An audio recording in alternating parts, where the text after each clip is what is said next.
అధినేత చంద్రబాబు విజయనగరం జిల్లా శృంగవరపుకోటలో ప్రజాగళం సభకు హాజరయ్యారు. శృంగవరపుకోట సభను చూస్తుంటే యుద్ధానికి సిద్ధమైనట్లుగా కనిపిస్తోందని అన్నారు.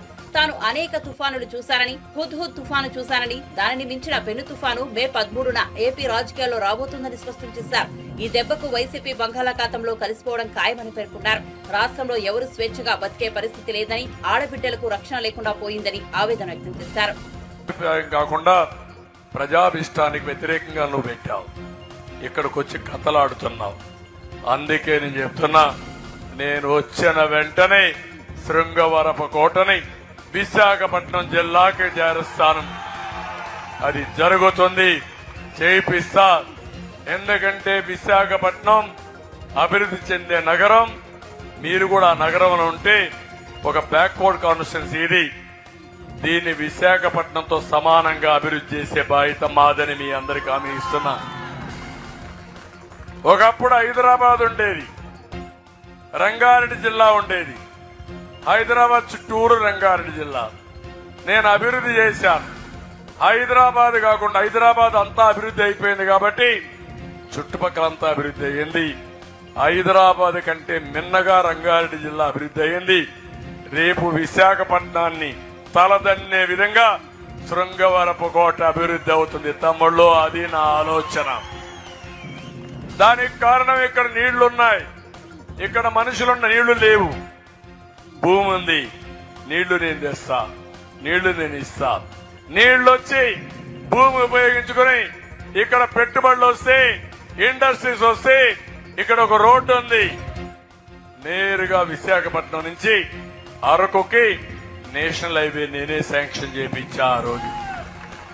ఆ రోడ్డు కరెక్ట్ గా వచ్చి దాన్ని కూడా పుణ్యం కట్టుకున్నారు. అది వస్తే ఆ సైడ్ ఈ సైడ్ ఇండస్ట్రీస్ వచ్చి అరకుని ఒక టూరిజం హబ్ గా తయారు చేస్తే మీ పిల్లలకు ఉద్యోగాలు వస్తాయి. మీరు ఎక్కడికి పోవక్కర్లేదు. ఇది నా బాధ్యత, తప్పకుండా చేస్తానని చెప్పి మీ అందరికీ హామీ ఇస్తున్నా. ఇది కాకుండా ఇంకా జామీలో ఒక జూనియర్ కాలేజ్ కానీ, కొత్త వలసలో ఒక డిగ్రీ కాలేజ్ కావాలన్నారు. తప్పకుండా ఏర్పాటు చేస్తాం. ఎస్కోటలో పుణ్యగిరి క్షేత్రాన్ని అభివృద్ధి చేయాలని చేస్తాం. భీమ్ సింగ్ షుగర్ ఫ్యాక్టరీ కూడా మళ్ళా ఏం చేయాలని మనం ఆలోచించి దాన్ని కూడా మోసం చేశారు. మళ్ళా దాన్ని ఏ విధంగా పునరుద్ధరించాలో చేస్తామని చెప్పి కూడా నేను మీకు తెలియజేస్తున్నా. ఈ రోజు మీరు ఒకసారి చూస్తే వైఎస్ఆర్ కాంగ్రెస్ పార్టీ నుంచి వలసలు ప్రారంభమైనాయి. ఆ పార్టీని ఎవ్వడూ నమ్మడం లేదు. ఎమ్మెల్యేలందరూ పారిపోతున్నారు, ఎంపీలు పారిపోతున్నారు, ఎమ్మెల్సీలు పదవులు వదులుకొని బయట వస్తున్నారు. ఈ రాష్ట్ర భవిష్యత్తు ఆకాంక్షించి అందరూ బయట వస్తున్నారు. ఆ సందర్భంలోనే ఇక్కడ ఎమ్మెల్సీ వైఫ్ అయినటువంటి ఇందుకూరి సుధారాజు గారు ఈ రోజు మన పార్టీలోకి వచ్చారు. నేను ఒకటే చెప్తున్నాను, సుధా గారు వచ్చారు. ప్రతి ఒక్కరూ మీరు ఆలోచించండి. మీరు కూడా ఈ రాష్ట్రంలో ఉన్నారు. మీ పిల్లల భవిష్యత్తు ముఖ్యం, మీ భవిష్యత్తు ముఖ్యం. ఇక్కడ సంపద రావాలి, ఆదాయం రావాలి. లేకపోతే నార్త్ కొరియాలో ఒక అతను ఉన్నాడు, కిమ్ అని ఒక అతను ఉన్నాడు. ఆ దేశంలో ఎట్టుంటుందంటే రాజ్యం, తల్లి మీ ఇంట్లో ఎవరైనా చనిపోతే నువ్వు ఏడిస్తే పోలీసులు వచ్చి నిన్ను కొడతారు, ఏడవకూడదని. మీ ఇంట్లో ఏదైనా ఒక బిడ్డ పుట్టి పెళ్లి జరిగి నవ్వితే మళ్ళా వచ్చి కొడతారు. అంటే ఎవడో నవ్వకూడదు, ఎవడో ఏడవకూడదు. వాళ్ళ తాత ఇక్కడుండే సైకో. అందుకే మనలందరినీ అదే చేస్తున్నాడు. నాటకాలు ఆడతాడు, తప్పుడు కేసులు పెడతాడు, మన ఆస్తులు లాగేసుకుంటాడు. మాట్లాడితే నాలాంటి వాడిని కూడా జైల్లో పెట్టేస్తున్నాడంటే 40 ఏళ్లలో ఎప్పుడు జరగని జరుగుతా ఉందంటే కడాన నాకు నా జీవితంలో ఎప్పుడు పోలీస్ స్టేషన్కి పోను. నేను ఎప్పుడు నా మీద కేసులుండవు. అలాంటి నా మీద ఒక కేసు ఉంది. ఏ కేసు అంటే మహారాష్ట్ర గవర్నమెంట్ అక్కడ అక్రమంగా ఒక ప్రాజెక్టు కడితే బాబ్లీ అని నిరసనకు పోయాం ఎమ్మెల్యేస్తో. అది ఒకటే కేసు ఉంది. 22 కేసులు నా మీద పెట్టాడు. నా మీదనే దాడి చేసి నా మీదనే కేసులు పెట్టి నన్నే జైలు పెట్టే పరిస్థితి వచ్చిందారంటే ఏం తల్లి మీరు ఆలోచించుకోవాలి. ఇంకా మీకైతే అవుతుందో నేను పోరాడేది మీకోసం, ఈ ప్రజల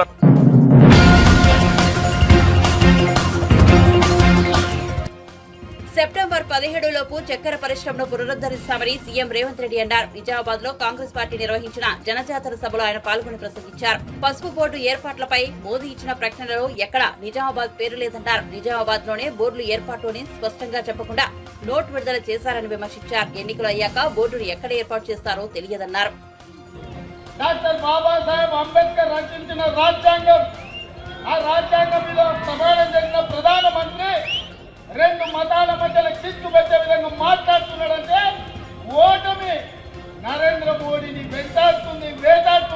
నరేంద్ర మోడీ భయపడి ఈ రోజు మతాల మధ్యలో చిచ్చు పెట్టాలనుకున్నాడు.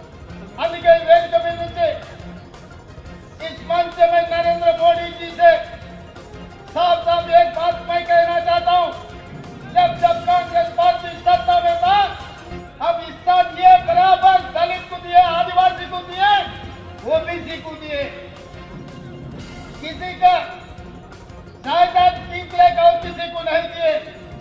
हम इतना संविधान को बचाए, ऐसे संविधान की देश को दिए हम लोग।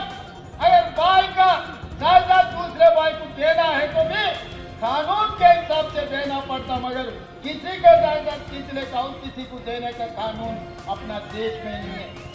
మిత్రులారా, హిందువులకు ముస్లింలకు చూపెడతారంటూ నేను అడుగుతుంది. చాలా మంది మా అన్నదమ్ములు లాతులు పట్టుకున్న ఉరు కదనే, ఏరు పట్టోళ్ళు ఉరు కదా, కాగితం రాసుకోకుండా, పెద్ద మనుషులు లేకుండా, తల్లిదండ్రులు ఒప్పుకోకుండా అన్నాస్తి తమ్ముడికే ఇచ్చేటట్లే, తండ్రి ఆస్తి బిడ్డకి ఇచ్చేటట్లేదా మన రాజ్యాంగం అంటుంది. వీళ్ళ ఆస్తులు గుంజుకొని వాళ్ళకి ఇచ్చేటట్టు ఉంటారా? ఈ దేశ ప్రధానమంత్రి ఇట్లా మాట్లాడతారా? ఇది పద్ధత? ఎన్నికల్లో గెలవాలని ప్రయత్నం చేస్తే తప్పులేదు, కానీ దేశాన్ని మత ప్రాతిపదికను విభజించి చిచ్చు పెట్టి రాజకీయ ప్రయోజనం పొందాలని చూస్తుంది. ఇది దేశానికి మంచిదా? ఒకసారి ఆలోచన చేయండి. అశాంతి పెట్టేది మన మధ్యలో పంచాయతీలు పెడితే ఈ దేశం కుప్పగొలుతుంది, దేశానికి తీరం నష్టం జరుగుతుంది. అందుకే భారతీయ జనతా పార్టీని ఓడించాలి, కాంగ్రెస్ పార్టీని గెలిపించాలి. ఇంకొక మాట కూడా నేను చెప్పదలుచుకున్నా బీజేపీ మిత్రులకు, దేవుడు గుడిలో ఉండాలి, భక్తి గుండెల్లో ఉండాలి. దేవుడు గుడిలో ఉండాలి, భక్తి గుండెల్లో ఉండాలి. పోలింగ్ బూతుల డబ్బాలలో కాదు మిత్రులారా. మీ చేసే వ్యాపారం, మీ రాజకీయ వ్యాపారం, మీ స్వార్థం ఈ దేశ ప్రజలకు అర్థమైతలేదని అనుకోకండి. ఇంత దుర్మార్గం, ఇట్లాంటి ఆలోచన ఈ దేశానికి మంచిది కాదు. మన పెద్దలు డాక్టర్ బాబాసాహెబ్ అంబేద్కర్ ఈ దేశానికి రాజ్యాంగం ఇచ్చింది. ఒక సెక్యులర్, ఒక మత సామరస్యంతో కూడుకున్న పరిపాలన అందించడానికి అవకాశం ఇచ్చింది. కేవలం మీరు గెలవడం కోసం ఇట్లాంటి కుతంత్రాలు చేయడం ఈ దేశానికి మంచిది కాదు. ఇట్లాంటి ఆలోచన మానుకోండి. రాముడు మీకే కాదు, మాకు రాముడే. మా ఇంట్లో కూడా మేము రాముని కొలుస్తాం, విష్ణుని కొలుస్తాం, కృష్ణుని కొలుస్తాం. ఎంతో మంది దేవతలు, ఊర్లో పోసమ్మ, మైసమ్మ, ఎల్లమ్మ, ఎంతో మంది దేవతలు. ఇవన్నీ మన సాంప్రదాయంలో భాగం. ఎవరి మత విశ్వాసం వాళ్ళకి. నేను హిందువులని గర్వపడతా, ముస్లింలను, క్రిస్టియన్లను, సిక్కులను ఆదరిస్తా, గౌరవిస్తా. ముఖ్యమంత్రిగా నా బాధ్యత. ఎన్నికల కోడ్ ముగిసిన 2-3 నెలల లోపే, వీలైతే సెప్టెంబర్ 17 లోపల ఇక్కడిని చక్కెర కర్మాగారాలను తెరిపించే బాధ్యత మా మంత్రివర్గం తీసుకుంటుంది. ఈ ప్రాంత రైతులను ఆదుకునే బాధ్యత కాంగ్రెస్ ప్రభుత్వం తీసుకుంటుందని నేను ఈ సందర్భంగా తెలియజేస్తున్నాను. మరి నరేంద్ర మోడీ గారు చివరికి మన పసుపు బోర్డు ఇస్తామని జీవో ఇస్తే అక్కడ నిజామాబాద్ అనేది మర్చిపోయింది. అందులో మీరు ఒక్కసారి ఆ జీవో చూడండి, అందులో ఏది లేదు. ఎక్కడ పెడతాడో నాకు తెలియదు. హిమాలయ పర్వతాలలో పెడతాడో, శంకరగిరి మాన్యంలో పెడతాడో, లేకపోతే నిజామాబాద్ కాలేజీలో పెడతాడో. ఇవాళ కాడి వరకు అది రాలే. కానీ ఆయన మారు వేషంతో ఇక్కడ పెట్టిన స్పేసెస్ బోర్డును అదే పసుపు బోర్డు అని నమ్మించే ప్రయత్నం చేసిండు, బుకాయించే ప్రయత్నం చేసిండు. ఇదే గది ఇది అని. అందుకే మిత్రులారా, 100 రోజుల్లో చక్కెర కర్మాగారం తెస్తా అన్న వాళ్ళను వాళ్ళ కర్మ కాలింది. వాళ్ళని పొలిమేరు దాటే వరకు తరిమింది.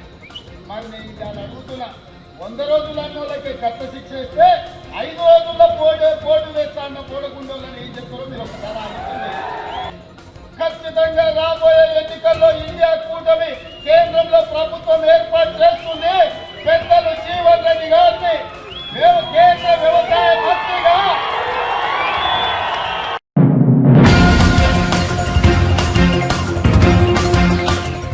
లోక్సభ తొలి విడత పోలింగ్ పూర్తి కాగానే ప్రధాని మోదీకి భయం పట్టుకుందని, అందుకే మత విద్వేషాలు రెచ్చగొట్టి లబ్ధి పొందేందుకు ఎత్తిస్తున్నట్లు పొన్నం ప్రభాకర్ ఆరోపించారు. కరీంనగర్ లో కాంగ్రెస్ టికెట్ ఆశిస్తున్న వెలిచాల రాజేంద్రరావు నామినేషన్ కార్యక్రమానికి మంత్రి పొన్నం ప్రభాకర్ హాజరయ్యారు. ఈ సందర్భంగా ప్రధాని మోదీపై విమర్శనాస్త్రాలు సంధించారు. 10 ఏళ్లలో కరీంనగర్ ప్రజలకు బీఆర్ఎస్ బీజేపీ చేసిందేమీ లేదన్నారు. మాట్లాడుతున్న మాటలు చూస్తే ఈ దేశం సిగ్గుపడేటువంటి పరిస్థితులు ఉంది. ఎలా చెప్తా ఉన్నాడు, కాంగ్రెస్ వస్తే సంపద అంతా ముస్లింలకు ఇస్తారని. నేను అడుగుతా ఉన్నా, ఒకవేళ కాంగ్రెస్ సంపద ముస్లింలకు ఇస్తే 85% హిందువులుగా ఉన్న ఈ దేశంలో 10 సంవత్సరాల ప్రధానమంత్రి ఏ హిందువుల కొరకు ఏ నిర్ణయం తీసుకొని ఏం లాభం చేసినావు చెప్పు నాయన అని అడుగుతా ఉన్నాం. మతపరమైన విద్వేషాలు రెచ్చగొట్టడం ద్వారా దయచేసి మెజార్టీ ఉన్న హిందువులు ఓట్లు అడగండి ఒక్కసారి. ఈరోజు ఒక ప్రధానమంత్రి స్థాయిలో ఉన్న వ్యక్తి దేశ ప్రజలకు సంబంధించిన సంపద దేశ ప్రజలకు సంపాదించి పెట్టకుండా, దేశ ప్రజలకు ఉపయోగించకుండా ఆయన సంపద అంతా ఆదాని అంబానీలకు తప్ప ఎవరికి ఇద్దు అనేటువంటి ఒక ఆలోచనతో ఉన్నాడు. అలా మేము అడుగుతున్నాం, ఈ 10 సంవత్సరాల ఈ దేశంలో ఉన్న ఈ యొక్క పెద్ద భారతదేశ సంపదను ఆదాని అంబానీకి తప్ప ఎవరికైనా పేదవాడికి ఇచ్చినవా అని అడుగుతా ఉన్నాం. మొదటి దశ కాగానే ఓటమి భయపట్టుకొని ఈ దేశంలో ఉన్నటువంటి ఒక మత సామరస్యంగా ఉండే వాతావరణాన్ని చెడగొట్టి ఇవాళ కాంగ్రెస్ వస్తే సంపద అంతా ముస్లింలకు ఇస్తారని ఒక అభద్రతాభావం. ఇవాళ ఇది ముస్లిం లీగ్ మేనిఫెస్టో అంటారు. అరే, పాంచి న్యాయ పేరు మీద దేశంలో ఉన్నటువంటి బడుగు బలహీన వర్గాలందరినీ కూడా అందరినీ ఎవరెంతో వారికంత న్యాయం జరగాలని రాహుల్ గాంధీ గారు నిర్ణయం తీసుకుంటే దాన్ని కూడా జీర్ణించుకోలేని పరిస్థితులలో ఇలా అడుగుతా ఉన్నాం. దేశంలో 10 సంవత్సరాలు భారతీయ జనతా పార్టీ, తెలంగాణలో టీఆర్ఎస్ ప్రభుత్వం, తెలంగాణ ప్రయోజనాల కొరకు భారతీయ జనతా పార్టీ ఏమి చేసిందో ఒక్కసారి చెప్పి ఓట్లు అడుగుమంటా ఉన్నాం. తెలంగాణ విభజనను వ్యతిరేకించి, తెలంగాణ అమరవీరులను అవమానపరిచి దొంగదారిని తెచ్చుకున్నారు. తెలంగాణ దేశద్రోహుల కింద లెక్కబెట్టినటువంటి నరేంద్ర మోడీ బీజేపీ పార్టీకి ఈ తెలంగాణ రక్తమున ఏ బిడ్డనన్ను ఓటేయాలని అడుగుతాను. 10 సంవత్సరాల ఒక విభజన హామీ అమలు చేయలే. 7 మండలాలతో పాటుగా సీలేరు ప్రాజెక్టును ఆర్డినెన్స్ ద్వారా ఎత్తుకపోయిన మీరు తెలంగాణ ద్రోహులు.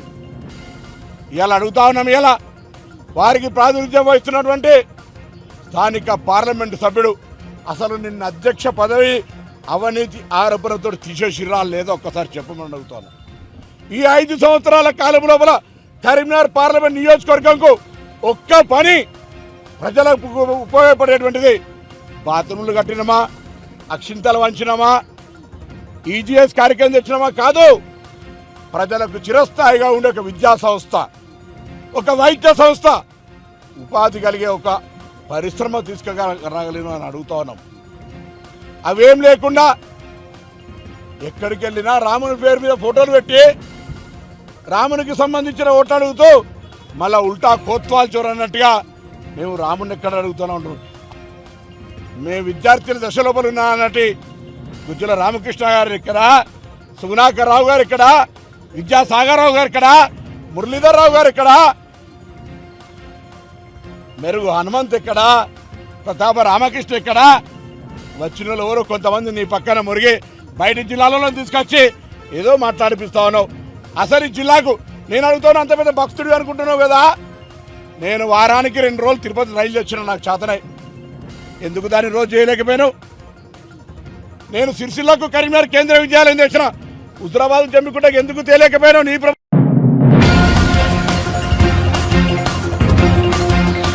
5 ఏళ్లు అధికారం ఇస్తే రాష్ట్రానికి జగన్ చేసిందేమిటని ఏపీపీసీసీ అధ్యక్షులు షర్మిల ప్రశ్నించారు. నంద్యాలలో నిర్వహించిన బహిరంగ సభలో ఆమె ప్రసంగించారు. ప్రజలను ఓట్లేసే యంత్రాలుగానే జగన్ చూస్తున్నారని విమర్శించారు. హత్య రాజకీయాలను ప్రోత్సహించే వారికి ఓట్లు వేయొద్దని కోరారు.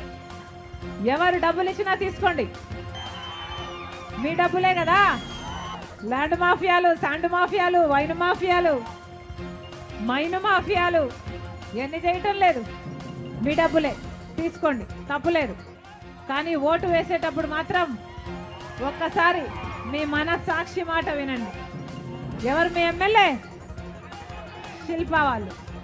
ఎవరు ఎమ్మెల్యే? మీరు ఓట్లేసింది ఒక్కడికి. కుటుంబం కుటుంబం మొత్తం అందరూ ఎమ్మెల్యేలట కదా, మొత్తం అందరూ దౌర్జన్యం చేస్తారట. ఇక్కడ ఏ కాంట్రాక్ట్ అయినా వాళ్ళకేదట, ఏ లేఅవుట్లోనైనా వాళ్ళ పర్మిషనే ఉండాలట, వాళ్ళ కమిషన్లు ఇవ్వాలట, లేకపోతే ఒక్క అడుగు కూడా ఏది పని జరగదట. ఇక అన్నిటికంటే మించి అత్యాచారాలు, అత్యాచారాలు అన్నా ఇన్న కథలు కథలుగా చెప్పుకుంటున్నారు ప్రజలు. మళ్ళీ ఇన్ని అరాచకాలు చేసినా, ఇన్ని దౌర్జన్యాలు చేసినా, ఇన్ని హత్యలు చేసినా, మైనర్ బాలికల రేప్ కేసులున్నా, ఇంత అరాచకం జరుగుతున్నా ఒక్క ఎంక్వైరీ అయినా వీళ్ళ మీద పడిందా? పడలేదు. ఎందుకంటే అధికారంలో ఉన్నారు కాబట్టి. ఏ అధికారం అన్నా? మీరిచ్చిన అధికారం. మీరు ఓట్లేస్తే గెలిచారు, మళ్ళా వాళ్ళకే సీట్ ఇచ్చాడు జగన్మోహన్ రెడ్డి గారు. ఇంకేమనాలి? ఇంకేమనాలి? యథేచ్ఛగా రాష్ట్రంలో ఎక్కడ పడితే అక్కడ అరాచకాలు చేసుకోండి, హత్యలు చేసుకోండి. ఆఖరికి సొంత చిన్నాన్న విషయంలో కూడా హత్య జరిగితే మళ్ళీ అదే అవినాష్ రెడ్డి గారికి అక్యూజ్డ్ గా సిబిఐ చెప్తుంది అక్యూజ్డ్ అని. మళ్ళీ అదే అవినాష్ రెడ్డికి సీట్ ఇచ్చారు అంటే ఇక హత్య రాజకీయాలు, రౌడీ రాజకీయాలు, ఇది మాఫియా రాజకీయాలు, గూండా రాజకీయాలు కాకపోతే ఇక ఏమిటి? ఇందుకేనా అధికారం ఇచ్చింది? ఇందుకేనా అన్నా జగన్మోహన్ రెడ్డి గారికి అధికారం ఇచ్చింది? ఎందుకు చేశారు ముఖ్యమంత్రిగా? కుందు నది, ఆ నది విస్తీర్ణం చేస్తాము, అది ఉప్పొంగకుండా చూసుకుంటాము, నంద్యాలలోకి రాకుండా నష్టం జరగకుండా చూసుకుంటాము అని జగన్మోహన్ రెడ్డి గారు చెప్పారా? అయిందా? అయిందా అన్నా? మరి ఎందుకు వేయాలన్నా వీళ్ళకు ఓట్లు? ఎన్ని మాటలు చెప్పారు, ఎన్ని కథలుగా చెప్పారు. వీళ్ళ రాజశేఖర రెడ్డి గారి ఆశయాలను నిలబెట్టేది. సంక్రాంతి వచ్చినప్పుడల్లా జాబ్ క్యాలెండర్ వస్తుందని చెప్పాడా లేదా? సంక్రాంతి ప్రతి సంవత్సరం వస్తుంది, ప్రతి జనవరిలో జాబ్ క్యాలెండర్ కూడా వస్తుంది అన్నాడే జగన్మోహన్ రెడ్డి గారు. మరి 5 సంవత్సరాలు అయింది, 5 సంక్రాంతులు అయిపోయాయి. ఎన్ని క్యాలెండర్లు వచ్చాయి? ఒకటైనా వచ్చిందా? ఒక్క జాబ్ క్యాలెండర్ అయినా వచ్చిందా? ఇలాగే మైకు పట్టుకొని 5 సంవత్సరాల కింద జగన్మోహన్ రెడ్డి గారు చెప్పిన మాట 2,30,000 ఉద్యోగాలు ఖాళీగా ఉన్నాయి ప్రభుత్వ శాఖల్లో, అవన్నీ భర్తీ చేస్తానన్నాడు జగన్మోహన్ రెడ్డి గారు. ఈ రోజుకి 5 సంవత్సరాలు అయిపోయింది. ఎన్ని భర్తీ చేశారు? మళ్ళీ అదే 2,25,000 ఉద్యోగాలు ఈ రోజు వరకు కూడా ఖాళీగా ఉన్నాయి. మరి 5 సంవత్సరాల అధికారం ఇస్తే ఏం చేశారు? గుడ్డి గుర్రాలకు పళ్ళు తోమారా? గాడిదలు కాశారా? ఏం చేశారు? ఒక్క ఉద్యోగం కూడా ఇవ్వలేదు. 23,000 టీచర్ ఉద్యోగాలు ఖాళీగా ఉన్నాయని ఇలాగే మైకు పట్టుకుని చెప్పాడు జగన్మోహన్ రెడ్డి గారు 5 సంవత్సరాల క్రితం. 6,000తో ఒక డగా డిఎస్సి ఇచ్చారు. ఇప్పుడు 2 నెలల ముందు నోటిఫికేషన్లు ఇస్తే ఆ పరీక్షలు ఎప్పుడు జరగాలి, ఆ బిడ్డలకు ఉద్యోగాలు ఎప్పుడు రావాలి? ఇదేమన్నా అయ్యేదా? సచ్చేదా? 5 సంవత్సరాలు గడిచిపోయింది, ఉద్యోగాలే ఇవ్వలేదు. ఆఖరికి ఇప్పుడు ఇస్తే ఏం లాభం అన్నా? ఎవరికి వచ్చినట్ట ఉద్యోగాలు? 5 సంవత్సరాలు ఎవరికి కనిపించలేదు జగన్మోహన్ రెడ్డి గారు. ఒక్కసారైనా వచ్చారా? 5 సంవత్సరాలు ఎన్నికలు అయ్యాయి, ఒక్కసారైనా వచ్చారా? మీకు వరదలు వచ్చాయా? మీకు పంట నష్టం అయిందా? మీ బిడ్డలకు ఉద్యోగాలు వస్తున్నాయా? ఇల్లున్నాయా? లేవా? ఒక్కసారైనా ఎప్పుడైనా వచ్చారా? అడిగారా? ఇప్పుడు సిద్ధమని బయలుదేరారు. ఎన్నికలు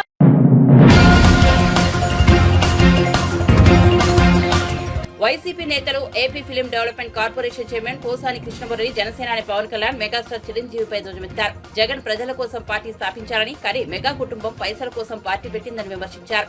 జగన్ కు పవన్, చిరంజీవులకు ఉన్న తేడా అదేనని అన్నారు. పవన్ కళ్యాణ్ సభలకు వచ్చే జనం ఎవరూ ఓట్లేయరని, జగన్ కు నోటుకొచ్చినట్లు తిట్టడం తప్ప ప్రజలకు ఏం చేస్తాడో పవన్ చెబుతారా అని పోసాని ప్రశ్నించారు. నీకు లేదు, నీకు డబ్బులు, నీకు పదవి, నీకు ఒక అండ, నీకు ఒక అధికారం నీకు కావాలి, మీ అన్నయ్య కూడా కావాలి. అయితే మీకు తెలీదా? వంగుడి రంగాన్ని ఎవరు చెప్పారో తెలీదా? ఉదగా పద్మనాభం గారిని ఎవరు అవమానించారో తెలీదా? రామారావు చంపింది వెన్నుపోటుతో తెలీదా? కాపులు గుండాలు, కాపులు రౌడీలు, వీళ్ళకి ఓటేయద్దు, వీడితే మన కమ్మాళ్ళు బతకనివ్వరు అంట కూడా మీకు తెలీదా? నేను తెలియజెప్పాక అయినా మీ చెవుల్లో శేషం పోసుకుంటారు. ఎందుకు జగన్ అంటే కోపం. ఎందుకు కోపం అంటే వీడు బచ్చా. సేమ్ చంద్రబాబు అదే ఇల్లు కూడా అంటే మనం పెద్ద పెద్ద హీరోస్ కదరా, వీడు ఏ హీరో కూడా కాదు కదా. ఎక్కడో రాయలసీమలో మారుమూల పుట్టినోడు, ఆ మూల ఎక్కడెక్కడో ఎట్టా అతనిలో ఉందిరా ఇదేంటి? అదేమి లేదు. ఆయన దగ్గర ఏం మంత్రాలు లేవు. ఓం బడి కాళికాదేవి ఏమి లేవు. ఆయన నిద్రలేస్తే నిద్రపోయేదాకా ప్రజల గురించి ఆలోచిస్తాడు. మీరు ఆలోచిస్తారా? చిరంజీవి గారు కానీ నువ్వు కానీ ఆలోచిస్తావా? ఏ మాత్రం రాసుకొని అదే వాడిని ఎలా తిట్టాలరా, ఆ పంచి చెప్పు, ఓ మంచి పంచి చెప్పు. ఇలా మనం తిట్టాం కదా, ఎక్కువ మంది క్లాప్స్ కొట్టారు. సిగ్గుపడండి. ఒక మంచి ముఖ్యమంత్రి ఆంధ్రప్రదేశ్కి దొరికాడు. ఆంధ్రప్రదేశ్కి సార్ నేను ఒకటే చెప్తున్నా, చంద్రబాబు నాయుడు గారు మన ఇద్దరు ఒకే కులంలో పుట్టాం. మన కులం యాటిట్యూడ్ ఎలా ఉంటుందో నీకు తెలుసు, నాకు తెలుసు. ఒకటి గుర్తుపెట్టుకోండి సార్, మీరు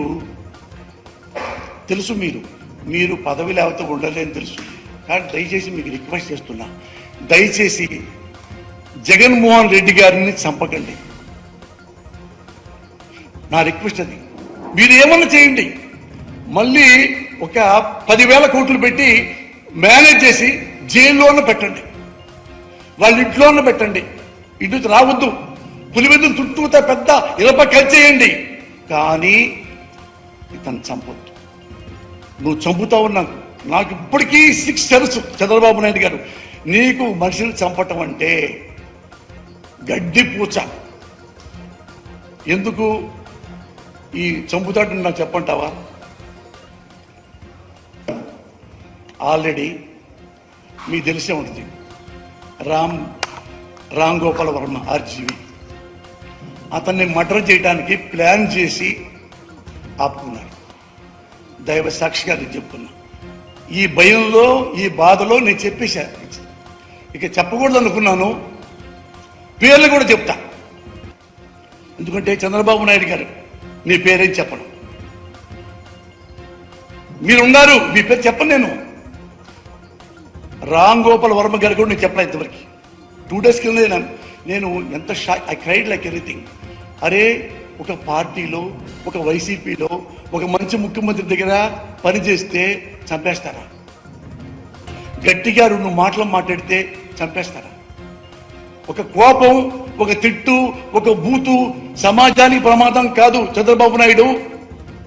ఒక మోసం, ఒక అబద్ధం, ఒక వెన్నుపోటు, ఇది సమాజానికి డేంజర్. అవి నువ్వు చేస్తున్నావు. ఇదే రామ్ గోపాల్ వర్మని ముందు ప్లాన్ చేసుకొని ఆగారా లేదా నేను పేరు చెప్తా. ఐ వెంకట్రావు గారు తెలుసుకోండి.